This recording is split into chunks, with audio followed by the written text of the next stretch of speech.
We have some more NHL signings to discuss today, including a pair of players for the Colorado Avalanche, as well as contracts for the New Jersey Devils and Vegas Golden Knights. We'll get into all the details coming up next.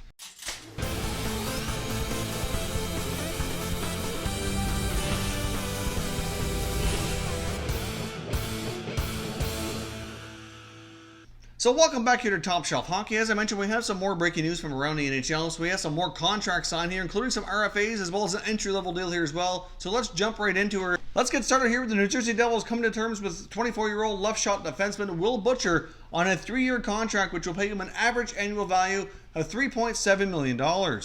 Now, of course, Will Butcher originally went and played U.S. college hockey, signed his pro contract, now has a couple of NHL seasons under his belt. Came into the NHL in a really solid rookie campaign, putting up 40 points. Of course, he did have a little bit more of the sophomore slump last year, taking some steps back, only putting up 30 points. But really, overall, that very well could be attributed to a lot of the team issues as well. We saw the team, the year he was a rookie, really take some big steps forward. But then last year as a team, not only him, but the whole team took steps back, and honestly that came a lot to do with the fact that Taylor Hall was injured a lot, and he drives a big chunk of that team's offense, or at least he did in the past. That very well could change for the coming year with the additions that they've made, but that certainly would have impacted Butcher's overall offense as well. If the team's not scoring as much and you're moving the puck up the ice and trying to get more assists that way, it's certainly going to impact your production overall. So I can understand why he kind of had a little bit of a setback with his point totals. But overall, Will Butcher's been an excellent addition to the blue line in New Jersey since he's been there the last couple of years. And very well looks to be a pretty solid member of the top 4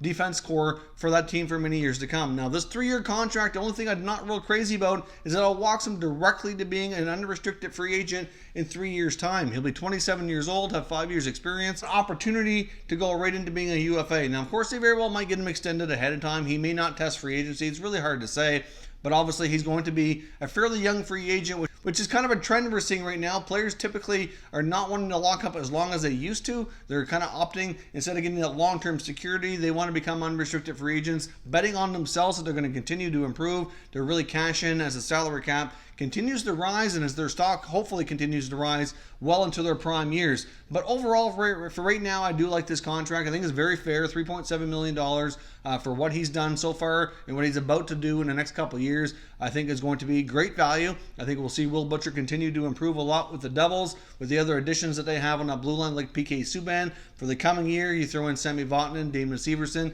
Really gives them a pretty solid top 4, pushes Andy Green down to the 3rd pair as well, which is where he's better suited at this stage of his career. So really, I think the New Jersey Devils are going to be a greatly improved team. They're also going to have some other forwards that they've added to the mix. They got Jack Hughes coming in as a rookie. They got Nikita Gusev via trade from Vegas the other day. You throw in a healthy Taylor Hall. Hopefully Nico Hischier takes a step. You get Kyle Palmieri. They should be a much more offensive team, and the guys on the blue line that are good puck movers like Butcher and good on the power play should really be able to take advantage of those opportunities and hopefully boost their overall production. So I can see him really commanding much bigger bucks in 3 years' time when his contract comes to an end. But overall, let me know what you think, but I think this is a great signing here for New Jersey.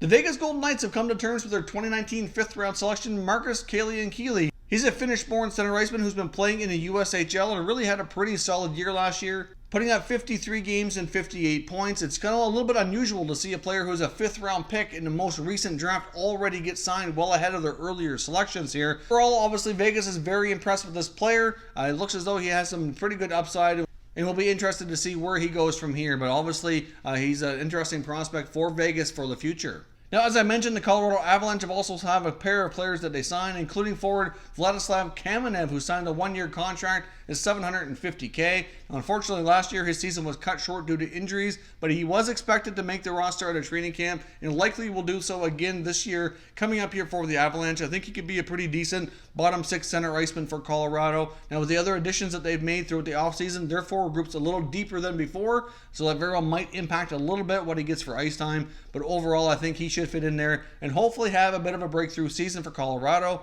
This is a 1-year deal where he'll remain an RFA at the end of the contract, so certainly needs to kind of continue to prove himself to get more term and more money, but he will be a restricted free agent here again next summer. Now, of course, the bigger signing of the day for Colorado was the left shot defenseman Samuel Girard, who signs a 7-year contract at $5 million per year, so that's $35 million for the young 21-year-old left shot defenseman. He hasn't even cracked 30 points in an NHL season yet, but he looked really good last year. He played a full campaign of 82 games and put up 27 points, but really you could tell as the season went on and even into the playoffs, he has a lot of ability and should be a dynamic defenseman moving forward. Once Cale Makar signed late into the year, obviously those two were dynamic and absolute dynamite together on the ice. I can see those two being a great D pair for the Avalanche for many years to come, even though he might not have really proven himself a lot with the point totals yet. This is really kind of the type of contract where you're paying for future growth and what you expect to see happen. It really helps you structure your long-term salary cap because of knowing that cost certainty over the 7 years. So even though it might seem like a little bit much now in a couple of years' time, even as soon as one more year, I think this contract is going to prove to be very valuable here for Colorado. Obviously, he's a dynamic young defenseman. Another piece that they got in that Matt Duchene trade. Obviously, he came from Nashville in that three-way deal between Ottawa, Colorado, and Nashville. And it really, and it goes to show just how good of a deal Colorado got out of that. He alone is going to prove to be tremendously valuable to them, let alone the other pieces that they acquired in that trade. But this is a pretty good signing. Let me know what you think down below. Like I said, this is kind of a clear case here where they're paying for future projected growth. In a couple of years' time, $5 million, I think very well could be a steal for a guy like Samuel Girard. That is all your latest NHL signings for today. Of course, like I said, leave your comments on these contracts down below in the comment section. Let me know what you think, and we can continue discussing in the comment section. If you're new to the channel, consider subscribing and turning on your notifications so you don't miss any future content as well. We'll keep you all up to date with all the breaking news from around the NHL. Thank you very much for watching, and I will catch you next time.